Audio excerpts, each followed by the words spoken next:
Welcome back to Bitcoin Season 2, the weekly live stream. We do two streams every week. One is on Mondays, where I cover news and metrics and topical stuff, and Thursdays, when I do a more deep dive podcast interview type. Still in the middle of releasing a bunch of content from Bitcoin 2024 Nashville. So be on the lookout for that. I've got a great interview with David Say, Zach from Ord.io, Mike Hamilton of Mutable Trees. So I'm really excited for that content to keep coming out.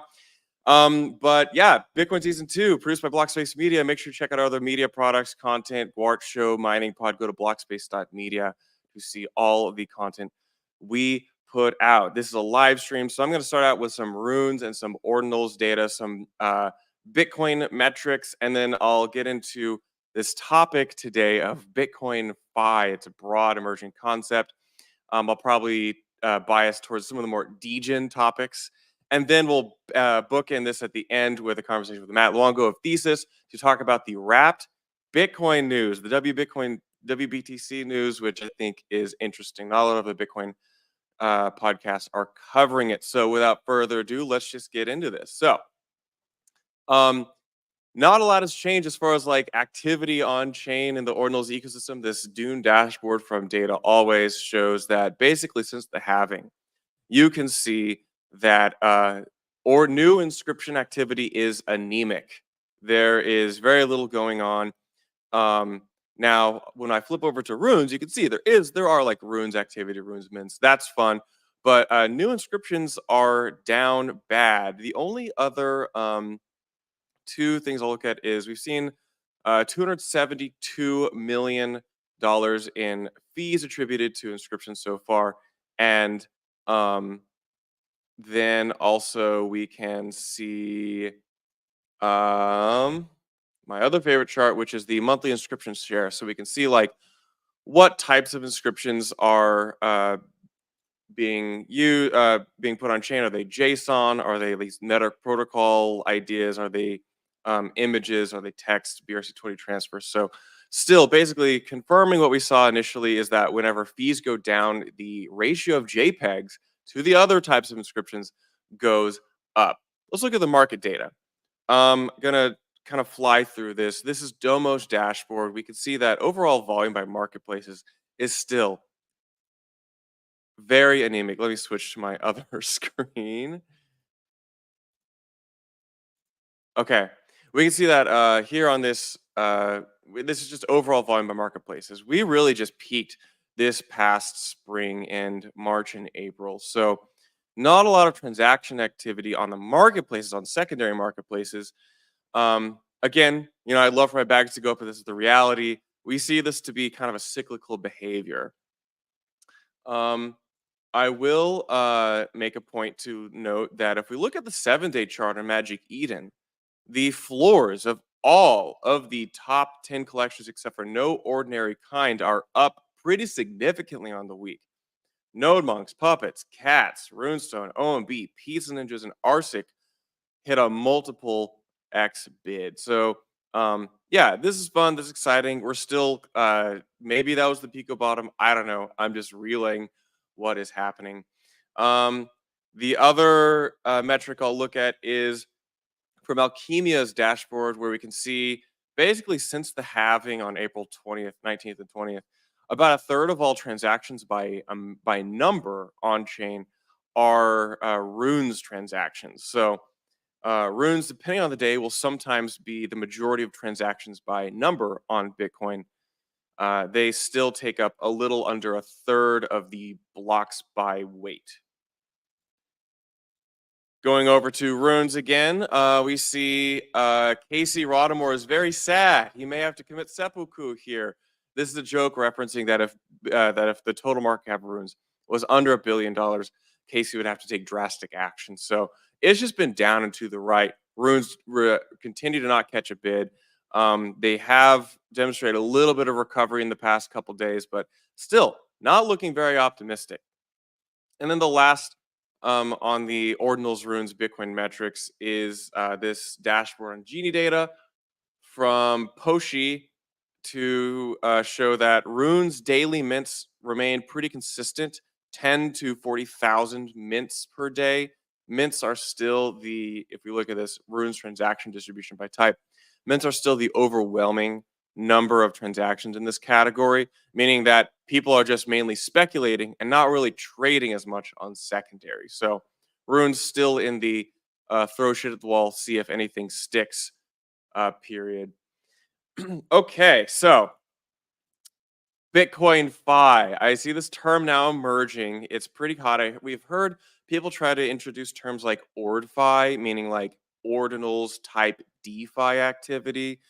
Again, this is DeFi given a broad, ambiguous definition, just like DeFi in the broader crypto ecosystem. But now people are figuring out how to leverage assets against each other, whether on Bitcoin L1 or off chain. Bunzi had this great tweet, which I think summarizes like this particular narrative going on. And I will try not to nitpick it too much, but he says, Bitcoin's programmability race is heating up. Which approach do you think will lead the pack? Arch Network, OPCAT, Fractal, OPNET. I think it's interesting here because I voted on this. I voted OPCAT because I don't think OPCAT really fits into the category here. It's not, these other types of things are like meta protocol schemes. And OPCAT is a software proposal. And really, I don't think its main I don't think its main pitch is that it allows Bitcoin programmability.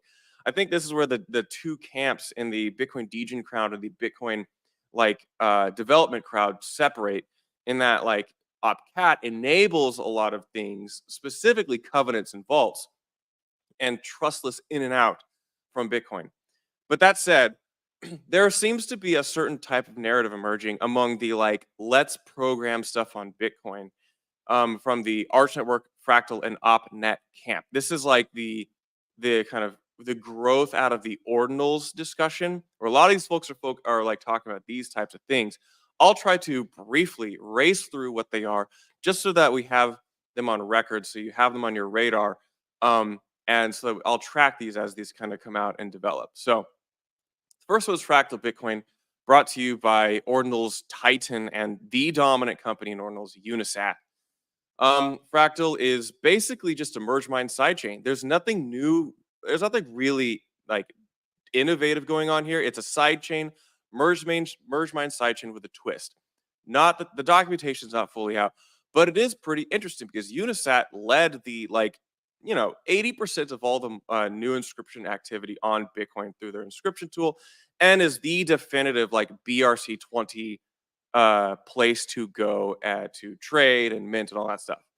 So Fractal Bitcoin basically just says we're going to occasionally post something to Bitcoin, and then we're going to add some blocks in between. It's basically Bitcoin with a faster block time. They post a root state to Bitcoin occasionally, and that's the basic idea. There's not a lot of differentiation. I understand that they may be adding OPCAT on this, but that's, we see BSV and BCH and Liquid have OPCAT. And so I don't know if it'll like reveal anything novel about this particular opcode, but this is pretty interesting. This is a bit of the thesis for why BRC20 might come back, because if Unisat is capturing the minds and hearts and degen speculation of the Asian crowd, this is a very compelling thesis. It's currently in testnet for delivery, quote, on mainnet in September, I believe. The next one is OPNET, and I think this is kind of hilarious because everyone thinks that I'm behind it. This is like an inside joke because it's from the CBRC20 guys. So basically, this is a little bit different scheme, and I think it's kind of interesting. It's kind of novel. I go back and forth personally on like what I think about it. They're basically posting commands to an off-chain indexer with its own smart contract logic. Again, hand wavy smart contract logic, where like you just give instructions to an off-chain indexer through your Bitcoin transactions. So I think it's pretty interesting. It really caught virality and fire this past week, really the past 2 or 3 days. And they again are in testnet. These guys are very good at marketing. I think the main compelling like near-term product or DApp you might as a user see on this is either their Moto swap, which again is kind of coming back, going to be one of the early dApps supposedly launched on this. And the op.fun or opnet.fun, I forget what it's called, but it's basically the pitch is pump.fun on Bitcoin. You love to see it. Everybody's been saying this has got to happen. I mean, so here it is. It might be on OpNet. I anticipate having all of these different folks on Bitcoin Season 2 sometime, hopefully kind of as they near launch to mainnet. I just want to interview and like talk through how they're building things. Um, and I also want to ask some critical questions because I want to be neutral and challenge these folks to really justify their product. So OpNet, very interesting. You'll see me in the OpNet chat asking questions and participating in the conversation. So and the other one, again, from the Bunzi tweet, is the Arch network. This is basically a similar type deal as OpNet with, again, a little bit different component to it. Arch basically posts state to Bitcoin in the UTXO. They basically use an inscription envelope to say, here's the current state of this particular smart contract. And they will, quote, chain states, which are then have an SVM, the Solana virtual machine, off chain, coordinating and referencing this on chain Bitcoin state. If you didn't understand or follow any of this, that's fine. I'm trying to breeze through it. I'm being reductive. Also, a lot of these, it's not entirely clear how they work. We still need to see. I need to dig into the implementation, and the implementation sometimes is confusing because some of the documentation is not fully out there. And these do not comprise the entirety of what I would call the BitcoinFi revolution. This is just like the near-term degen stuff that people are talking about. There's an entirely other category of like yield on Bitcoin type products. Some of them are like very simple. Lock your Bitcoin up in a multi-sig and get a comparable like pegged token in some capacity on another chain or network. This is also, I would say falls under the broad umbrella of BitcoinFi. Why am I talking about this? Because I think this is a major narrative and Bitcoin Season 2 is going to cover this. The other thing I'm gonna get crucified if I don't talk about Tapper Track. This is another thing. It's kind of thrown, from back in the fall when some of these tokens were launched. You'll hear a lot of pitch and discussion about this, but it's basically like I would just honestly call it BRC20 with different rule sets and a different indexer set. This is also in the category of BitcoinFi. They have really owned the term OrdFi. Again, what do these things mean? A lot of this is branding and trying to lure people in to like get excited about these types of assets. And we're gonna run back a lot of the DeFi mechanics of last cycle. To what end? We will see. I want to be discussing this from the perspective of someone who's pretty engaged in the world of Bitcoin. So anyway, I've got Matt Luongo in the backstage. I'm just gonna bring him up here. We're just gonna chat. Matt, welcome to Bitcoin Season 2. Hello, sir. Yeah, the water's warm. Yeah, I mean, thanks for hanging out in the background while I speed through all the BitcoinFi stuff. No, it was good. It was good. You're keeping closer track than I am on some of these, so it was handy. It's a full-time job, man.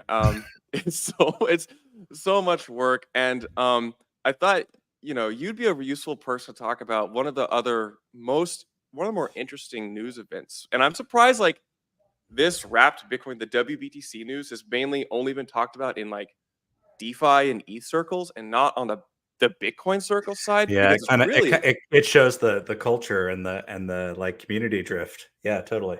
yeah, but can you just like summarize for me what's going on? I'll just throw some questions at you after that. Yeah. So, caveat emptor. I don't have a bunch of special knowledge here, and I have a competing project, and yada yada. Don't worry, you'll hear about it. But yeah. So here's what's happened. A lot of Ethereum's Bitcoin flavored DeFi is built on WBTC. It's maybe $9 billion right now. I think it's 153,000 BTC under management. And the way this project came about is kind of interesting, right? Because it wasn't like someone had a master plan and they were like, we're going to bring Bitcoin to Ethereum. What happened was that the folks at BitGo realized that people just needed a solution. And so they kind of, and I mean this in the nicest way, they kind of slapped one together. So they said, okay, we're a custodian. We're good at that. So if anyone wants to hold WBTC, and you mentioned bridges like this kind of earlier in the stream here, if anyone wants to have this token on Ethereum, what they can do is they can send us Bitcoin to a trust, which is, this like legally kind of protected structure in the US, and they'll do KYC. And then once they do that, there's this idea of merchants. And what these merchants can do is basically say, yeah, let's mint WBTC on Ethereum. And so it's this process where it's not just BitGo, but it's kind of just BitGo, right? Because like they have the Bitcoin, but well-respected custodian, and I can vouch. I mean, I like the team a lot. We've worked with them on projects over the years, and they're great at what they do on the custody side. But here's where things got a little shocking, and I'm going to try to get a little bit less salacious because Go for it. I invite you right? to, because it's hard to be apolitical about this because it's a very hot political button right now. Yeah. I mean, I'm gonna pull my punches probably more than you might expect, right? Like, here's what I saw happen. I didn't even see the original announcement from BitGo. What I saw happen was MakerDAO announcing that they're basically, that they would like to delist WBTC. And so to give you an idea of what that means, so first, there's an entire governance process. This proposal, though, came from a very OG person at MakerDAO, Monet Supply. Could follow on Twitter. And the thing you need to understand is WBTC is 10% of the backing for DAI. So this is a lot of money. The stable coin from MakerDAO. Yeah, that's right. Yeah. So this is a lot of money, and suddenly, because MakerDAO and DAI, it's really one of the first DeFi projects on Ethereum. Every other DeFi project is like, wait a second, they're slow. And if they're responding this way, we need to do something. And so from my perspective, what I saw this MakerDAO post, and then I got 300 DMs about like, Jesus, we're looking for another solution. Like, we're all very uncomfortable. And so since then, so why? So if you go back to the MakerDAO post, the concerns are that Friday, which typically is not when you want to announce good news. That's typically when you're trying to announce bad news. We learned that perhaps BitGo is going to be transferring its custody to a joint with Justin Sun. And so Justin Sun again. Yeah, I mean, if you don't know Justin Sun he is the iconic head of TRON, and he's a very controversial figure and has a good history of acting in his own self-interest at the expense of the ecosystem, and he's made a shit ton of money doing it. And he's not a positively respected figure in the broader crypto space. I'll give him probably a little bit more respect than a lot of people will, which is TRON has the most USDT of any chain. And if you travel in Latin America and Southeast Asia, you'll see that actually people who are doing money transmitter businesses and remittances are using USDT on TRON. So they've got something. And yeah, obviously Justin's hugely controversial. I have one selfie with him. And for a long time, it was kind of fun with Bitcoin maxis to tell Ethereum people like, well, TRON's better than Ethereum. So, there's this whole kind of funny backstory. Yeah. All the stables are on TRON. It's like crazy. It's like it backends a lot of the like gray market for dollars out there. That's right. So it's got some product market fit, and we shouldn't, Justin shouldn't be underestimated or just, well, he's just a this or just that. Like, no, he's not. No, he's playing 4D chess, and so like even if you don't like him, he deserves a little bit of like respect and thought. But what I thought was interesting about all this is like I guess one point about the TRON stuff, which is just, study HBTC. So I think that's what people are concerned about. So HBTC is another supposedly a Bitcoin-backed peg token, and that's Huobi BTC, and it's off 50% off the peg. And so I think people are seeing that. They're seeing this as a step towards something that could really threaten WBTC. But my response to all this stuff is like, why in the hell should we care? This is a system. Like, I really shouldn't care what billionaire is custodying my BTC. I shouldn't have billionaires custodying my BTC. That's against the whole space. So yeah. So I mean, obviously, that's where TBTC comes in and where we want to hopefully help. Yeah. So just some like give me your honest thoughts. Like, why has WBTC been the clear winner to Yeah. date? Like, So why is TBTC not more adopted? You've been around for a long time. yeah, we have. I mean, I could probably make that. I would ask that same question about like why don't people use multi-sigs on Bitcoin more? And I think ease of use wins. We can have the same question about self custody, right? And unfortunately, if you want people to change their behavior, either you have to give them a 10x experience improvement, or they get an object lesson, right? And I think what's happening right now is an object lesson. People are freaking out. Some people think this is FUD. Sometimes FUD is real, sometimes not. I don't know. I don't know if this is a real risk to people's WBTC, but it's like in the best the best version of our space is like this should never happen with your money. You should never be afraid of a random counterparty that you didn't even maybe know was there. So yeah. So as far as TBTC's growth, what I've seen is people don't want to bridge their Bitcoin back and forth between a lot of chains. What they want to do is they want to buy it on a chain and get the economic properties of Bitcoin. And it's very rare that they actually bridge. So that's been my experience so far. It's made it very difficult to grow a decentralized alternative to TBT or to WBTC. Now, obviously, it seems like the tides are turning, and we'll see what the numbers look like this week. Yeah, this is really interesting. This is the first time in years that I've logged onto MakerDAO forum. It's like been pretty boring as far as Yeah, I'm aware. It's not really no discussions really bubbled up. I see like a Hasu tweet every now and then.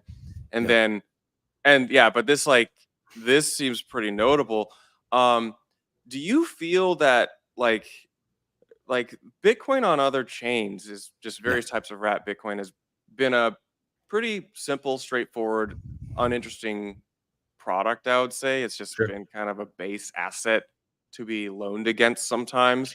sure. Do you think that's going to change over the next few years? Oh Because it God, I feels hope like it's going so. to. Yeah. Like, what are we doing with season two? Like, okay, like I get if all we're doing is launching new assets and then we're saying they're on Bitcoin, like, come on. I mean, I know that's where like everyone wants to go. Everyone wants to like make a buck and fool around, but like, I'm much more interested in, if you call yourself like a Bitcoin L2, and I always say that with air quotes, your base asset should be Bitcoin. And so I want to see people using it for gas. I want to see them use it for lending, but it should be the collateral for. I mean, gosh, why are all our prediction markets not Bitcoin based, right? So like we need to see that change, and ETH really has a lot of power there because it was the choice for so long for all these new products. Yeah. That's a very Bitcoin season two type statement in that, like, we've got this Bitcoin asset. It's been kind of in its own little world. And as the rest of the crypto ecosystem tries to justify its existence, some of it may justify its existence. Prediction. I'm glad you brought up prediction markets because like that's the hot topic. That's something Yeah, I've not covered a whole lot here because it hasn't really crossed paths with Bitcoin. But if yet. Bitcoin does, it would make the most sense for Bitcoin to interact with Yeah, I think prediction markets. so. I mean, like, look, we're finally seeing all the stuff on Bitcoin Talk over the years. Like it's actually kind of at the point where the tech is there and the UX is still terrible, but it's getting better. And like the problem is just like, okay, well now we just need to bring it back to Bitcoin. So be that a meta protocol, be that a side chain or a bridge or whatever. I think honestly, anyone who's doing it, I'm all for it. And obviously I'd prefer be decentralized and censorship resistant. So like I think that's important. So what we're doing this week is like, okay, how hard are we going to go right now? Yeah. Because like I feel like we haven't had the last time Bitcoin on any other chain grew notably at all was DeFi summer in 2020. That's when WBTC got big. Since then it's mostly bled. And I think this is an opportunity for sort of like a mass rejiggering of the market structure on chain. And that'd be great because I think honestly, getting people to put their Bitcoin in a safer bridge is super boring relative to getting people who have the ETF to get on chain. Like that's a really interesting problem. So like, I'd love to hop over this and solve it one way or the other Ooh, and get to I the big money. hadn't thought about that. You introduced a new idea that maybe we'll run it back and talk more about the financialization of Bitcoin and Yep. the other type of bridge that I think you may be hinting at. This is really interesting, Matt. Thank you so much for coming on the show. I know I only really briefly touched on the MakerDAO Wrap BTC thing, but you're one of the folks I think most prominent talking about the space and building interesting products. So I anticipate we will chat again on this topic on Bitcoin Season 2. Otherwise, I'm going to take you down and wrap this thing up. Thank you, sir. And hey, if anyone's afraid of their WBTC, hit us up. TBTC is waiting for your deposits. Cool. Thanks, Charlie. All right. Thank you so much for checking out Bitcoin Season 2. Make sure to subscribe to the new YouTube channel. So we're migrating to our own YouTube channel. So make sure to subscribe to that. It's Bitcoin Season 2, Bitcoin one word, season one word, number 2 is the handle. Otherwise, thank you so much for joining, and check out blockspace.media for other Blockspace content. Adios.